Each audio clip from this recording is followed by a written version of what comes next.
Hey everybody, welcome to another episode of the Shut Up and Do It podcast. A place you can come and hang out with us while we go through all things real estate and talk to awesome high-level guests that believe in a get-it-done manner. I'm your host, Nick Aalerud, principal with AA Real Estate Group and coach with AAREmentor.com. Today, we have Geremy Heath from All Texas Homebuyers and American Turnkey, oh gosh, I already messed it up. American Turnkey Property Management? American Turnkey Properties. American Turnkey Properties. I almost had it right. Guys, I'm super excited for this guest today. Geremy is, you'll notice, he doesn't speak English, but he tries really hard. And he comes from Australia. He literally came here in 2006 with one suitcase. And he's going to tell his incredible story of how he got to where he did today. He's completed over 500 flips, and he has this new incredible management company where he has this new vision for people to make wealth and legacy wealth for themselves. So super happy to have you on the show, Geremy. Yeah, thanks for having us, Nick. I appreciate it, mate. Oh, that's awesome. Do you want to start just by telling us a little bit about yourself? Yeah, I mean, I guess I consider myself a 50-50 now. What I mean by that, I'm 50% Australian, 50% American these days. I'm a dual citizen for both countries, and America's definitely become my home. You know, I'm married to my wife, Melanie. And when I first came to the US in 2006, I've been fortunate to work and travel around the world in my corporate job. And I came to the US in 2006 because even though I'd been here several times before, I kind of felt like it was the one place in the world that I didn't fully understand the culture and what the whole country was about, because I hadn't spent a lot of time there. So I had a job opportunity that came up and I took it and, found my way here, found my wife, and the rest is history. The big question is, because you're so now in tune with our culture, who's your favorite sports team in the entire country? Mate, I would have to say I'm a Cowboys fan coming from Texas, And, so you're anti-Patriots. That's what I'm hearing, right? Yeah, but you're not a Patriot at all. I got a lot of respect for the Patriots. I mean, I think Belichick's an insane coach, and in basketball, I love the Spurs, and I kind of think, the two best coaches in the world are Popovich and Belichick. So. Oh, for sure. And I'm just messing with you. I like to show my glass anytime I get a chance to on the podcast. Well, you can learn a lot on leadership from those two guys. That's for sure. They're tremendous leaders. Yeah, they are tremendous leaders. So talk to me, Geremy, what made you come to the States to begin with? I used to work in management consulting with a company called Accenture. And I'd worked with them as a consultant for about 12 years, working with clients all across the world. And I just had a job opportunity here. It was with their outsourcing area. I was involved in process improvement. And so I took the job. I did come with one suitcase because I thought I was only going to be here a year, maybe two max. And I got married in 2008, which was less than 2 years from arriving. And then that was actually when I kind of picked up my first book on real estate and started to get an interest in it, because I'd realized that I wasn't going to be going back to Australia anytime soon. That's cool. And what was that book that you started you out? Man, it was what was the book? I can't even remember what the first book was, because I'd read, it was a Dean Graziosi book. Yeah, I forget the name of it, but it was a book by Dean Graziosi, and that was the first one that I think I probably even saw him on one of his infomercials and got the free book shipped, and that's what kind of got it started. Nice. Very, very cool. All right. So you got married and you picked up the book and got you interested in real estate. How'd you start everything out? Yeah, I would say, I devoured like 3, 4, 5 books pretty quickly. And then I came across one book, and it spoke about the importance of having a mentor. And so I then went on this search to find a real estate mentor, and came across a guy by the name of Tim Taylor. He was really, the one that helped get me started for the first few years. And I worked closely with him through his initial training program. And then he also had a mastermind group that I was part of as well. And some of my best friends have come out of that group. It was kind of interesting. We all started together, and we kind of grew in the early years together. And it's been cool to see how, quite a few people in that group have gone on to bigger and better things in real estate. That's so cool. And it's funny. I mean, obviously we all have that in common, right? Even in our higher levels, is that we've all had a coach or a mentor to help us kind of overcome those hurdles, right? Yeah, I think it's a key component. And, sometimes people, are afraid to spend the money, or sometimes people feel like, hey, I know enough and I don't need help from anybody else. But you just got to look at the best athletes in sport. I mean, they have not just one coach, they have multiple coaches in different areas, so that they can get the best support in the areas they need to exceed in. And I think in business, real estate, life, health, whatever the area might be, there's, a coach is obviously going to help you take your performance to a whole new level. Absolutely. That's awesome. So you had your mentor and he helped you. What was the business that you had started out with? What strategy you start out with?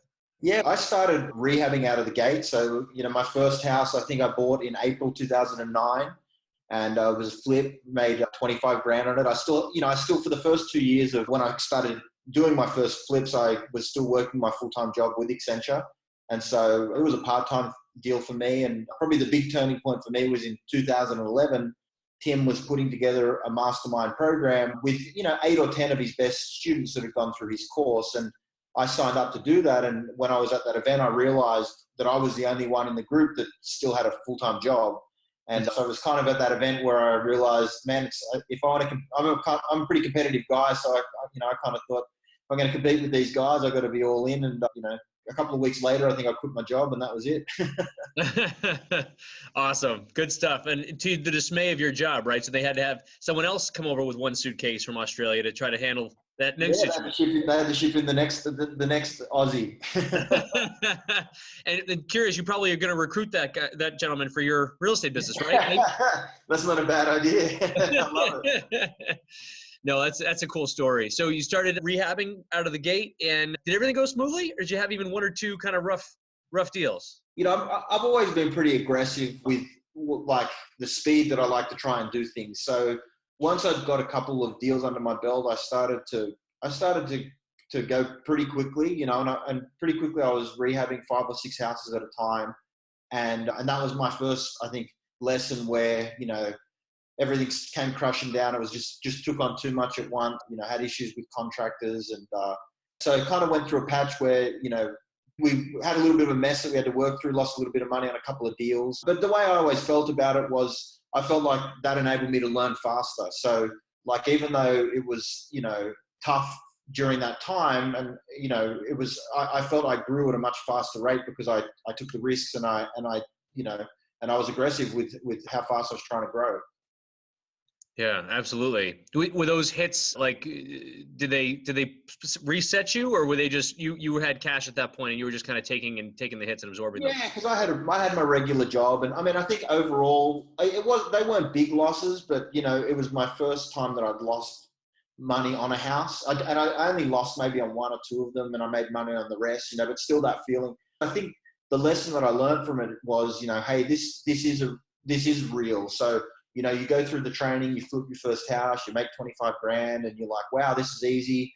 I'm just going to flip like 100 houses and I'm going to make all this money. And I think through that experience, I realized like if your execution isn't right, you can lose money. And so you gotta be careful because losing money is not fun.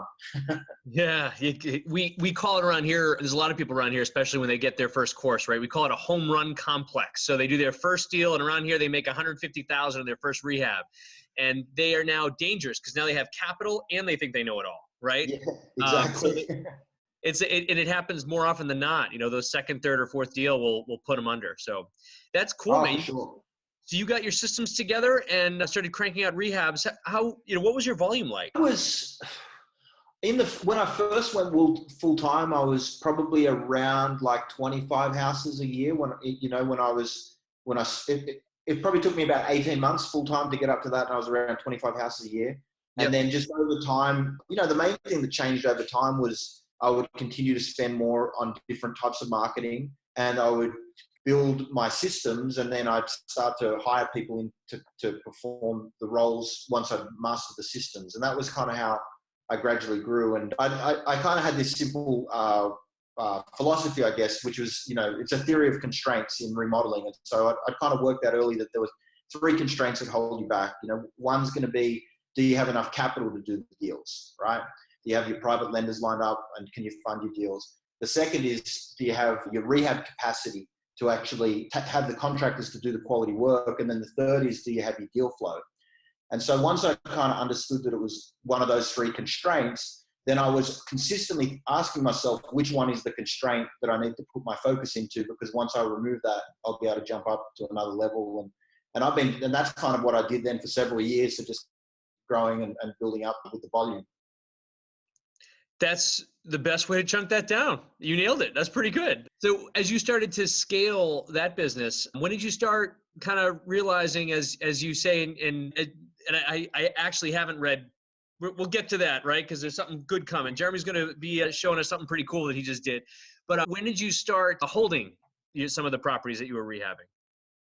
Yeah, so that's an interesting question. I started holding rentals pretty early, but I was more in what I'd consider to be the lower end rental space. And in San Antonio, that's properties that, we were picking up for 20 to 35 or 40,000 and having them as rentals. And, on face value, they had great yields and great return on the investment. But I guess once I got up to about 30 houses, I started to realize that they were quite a pain to manage, and I found the tenants to be pretty tiring, and I felt like it was a little bit of a distraction to my rehabbing business. Because the main thing I was trying to do initially was just get my volume of rehabs up to where I wanted it to be, and I found that this rental business that I'd created with these low end houses was kind of like the negative side of what I had going on. And so my mentor actually recommended to me, he said, hey, if you really want to grow this flipping and make big chunks of cash on the flipping side, I really think you need to let go of these low-end properties because they're kind of holding you back and they're putting your head into a bad space. And so I did sell them all. And then for a few years, I didn't hold any properties. And then I realized, and it was kind of through collective genius, I think, when I joined the group, group that we're both part of, that it's real. All the guys in there that were building true wealth were the guys that were holding the assets. And so I then realized that it was an area I needed to become an expert at. But this time I took a different approach, and instead of going with the low end stuff, I focused on my main philosophy was quality. And so I kind of felt if I can get a quality asset that's rehabbed to a high level of quality and I can attract a quality tenant, then I'm going to have a quality experience through the process, and so's the tenant as well. And since we've gone with that model, it's like night and day, the experience we've had. We rarely have evictions. We have very low service requests. We have happy tenants, and it's a totally different experience and totally different model. And I highly recommend anyone looking to get into rentals, go with the nicer stuff if you can. And when you say nice, is it still multi-unit style? And is it like class B or C or A? Yeah, I consider them to be, most of it's like solid B, and it's all single family homes. So in San Antonio, they're homes that fall around the 150 to 200,000 RVs.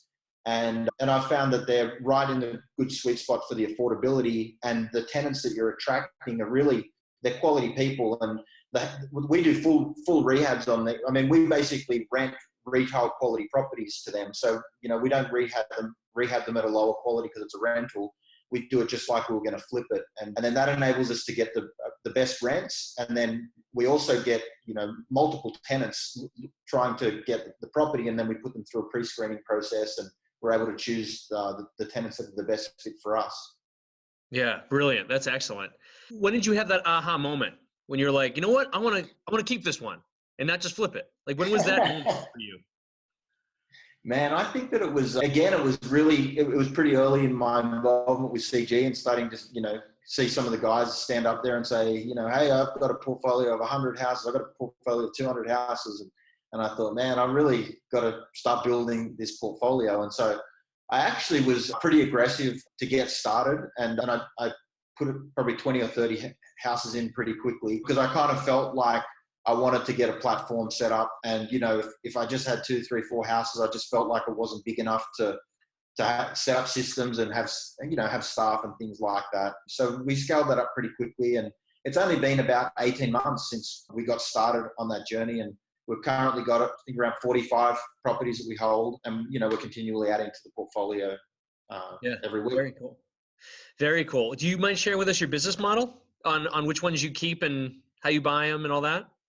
Yeah, I mean, we use like the standard formula of 70% of ARV less repairs as a basic rule. But what I started to do a little bit with some of these rentals was, if I came across a property that was maybe at 75% or even 80% of the ARV less repairs, if the repairs were low, I'd be happy to pick them up, because my mindset was, even if I'm paying 80%, if it's a quality asset in a quality area and I can turn it around in just a couple of weeks and get it cash flowing, then I'm making up the extra money I'm paying for that quality asset. I'm getting back because I can get it cash flowing a lot quicker. Whereas if I was picking up stuff that was like 40K rehab as a rental, it takes me 2-3 months to get through it, and then I've lost all that holding cost and I end up in the same place anyway. And so when I realized that, it kind of opened up a market that I hadn't played in much, which was working with some wholesalers to pick up these higher quality assets with low repairs that were maybe percentages that when I flip, I wouldn't have looked at them because there wasn't enough spread.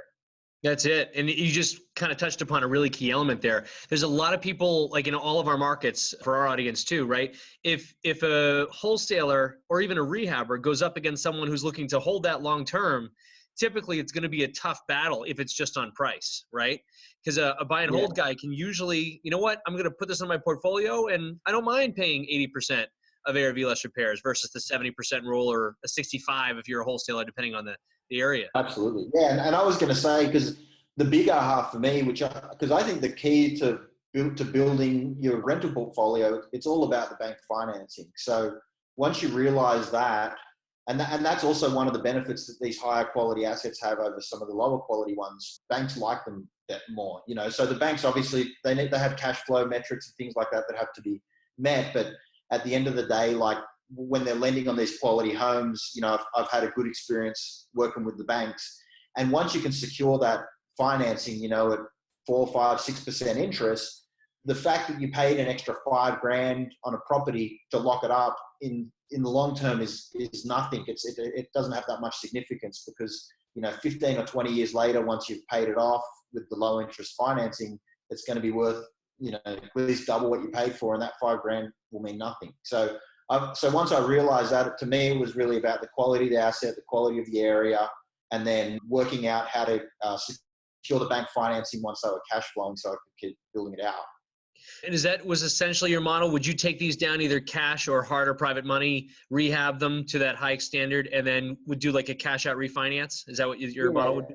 Yeah, that's pretty much what we would do. And then, and still, like, at the end of the day, we've got to pay the bills. So, we wholesale, we rehab and sell retail, we rehab and sell turnkey. So we still generate our month-to-month cash flow by flipping properties. But then for our, for the retirement in the long term, it's all about building the balance sheet with income producing assets.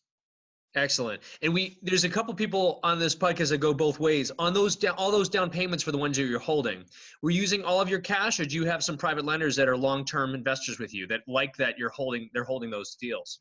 Yeah, for me, most of the time with the way the numbers would work, I'd end up having some amount of cash left in the deals of my own cash, and I'd get my lenders out altogether. And most of my lenders are like on 12-month short-term stuff. And so whether I was going to flip something or hold something, they wouldn't even really care. Just they would know that they're going to get paid off within 12 months on it. Gotcha. Yep.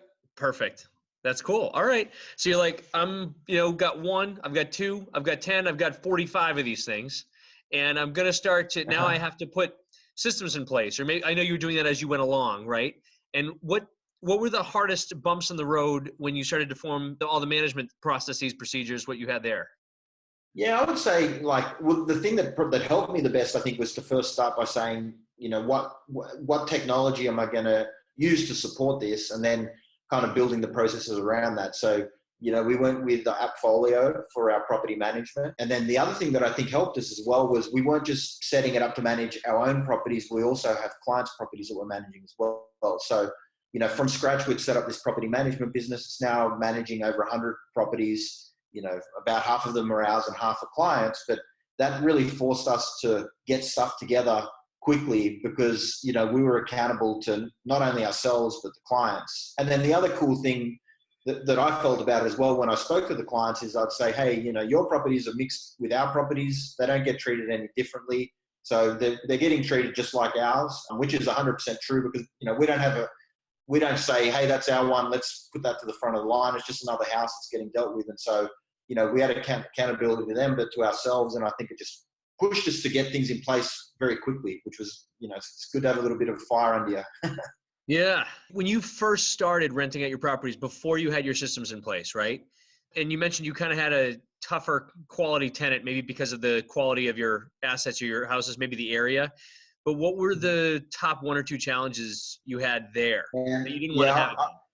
I would say evictions. You know, we had way more evictions back then.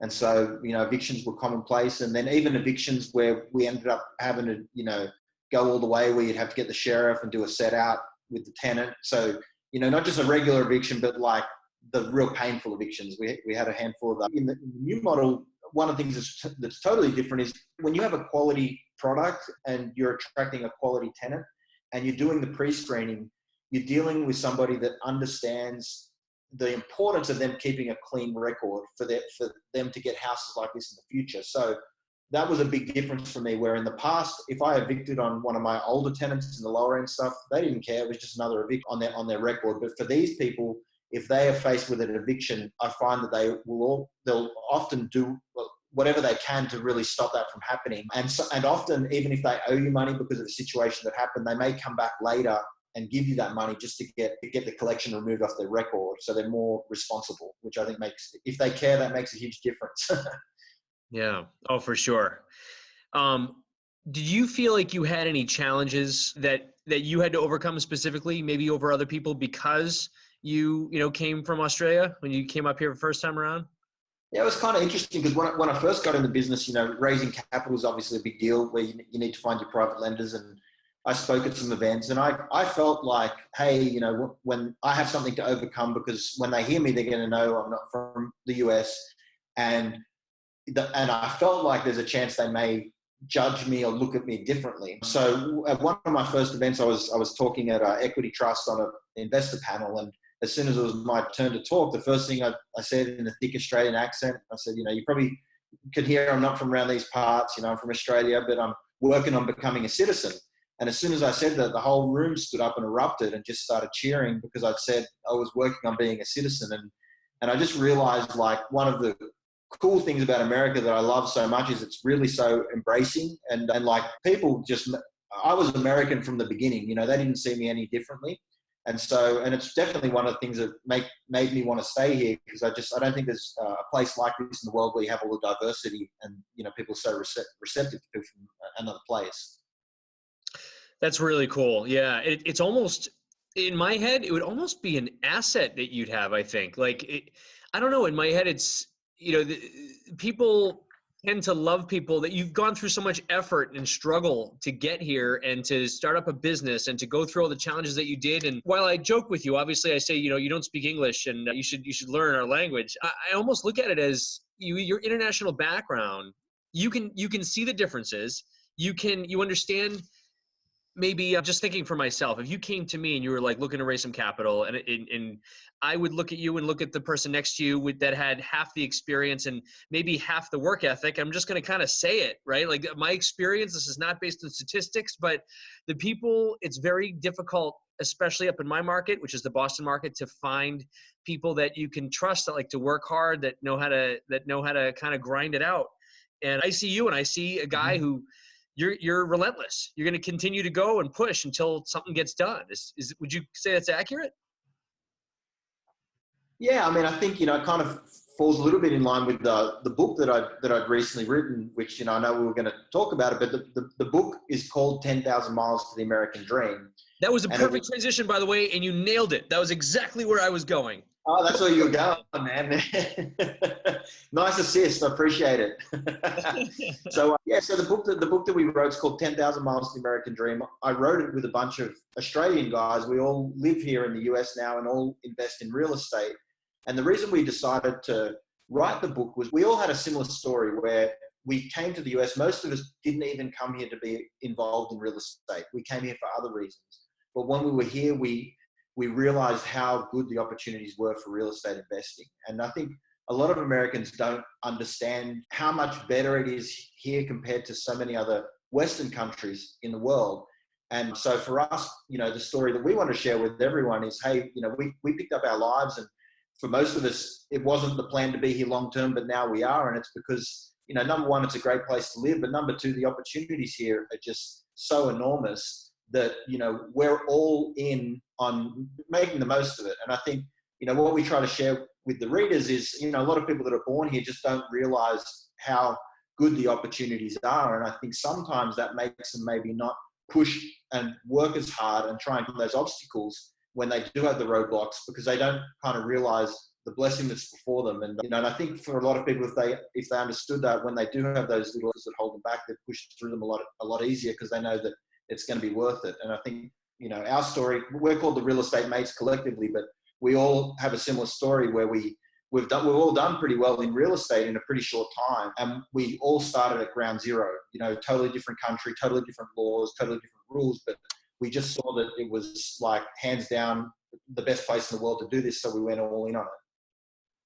That's really, really cool. And is it all similar strategies too? Is it rehabbing, buy and hold, that sort of thing? We're pretty diverse, which is another reason we want to do the book. So, you know, some of the guys are in multifamily investing. One of the guys is into mobile park homes. There's another guy who's into storage unit facilities. I'm the single family turnkey guy. We even have a guy in hotels. So it's across different asset classes. And, you know, in the book, we try and give that broad brush perspective as well across different asset classes, so people who are looking to get started can maybe have a taste for the different asset classes and decide which one's going to work for them.